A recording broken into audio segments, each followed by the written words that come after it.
dipastikan tampil di FC musim depan. Sehingga PSM pasti sudah menjadi salah satu kekuatan tersendiri.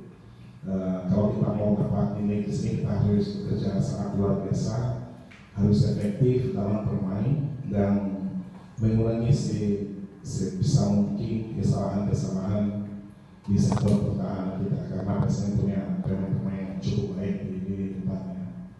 Sehingga kita harus kerja keras, dan itu tadi kita semua tahu PSM tim yang sangat luar biasa. Piala Indonesia kemarin menjadi juara itu sudah menjadi sebuah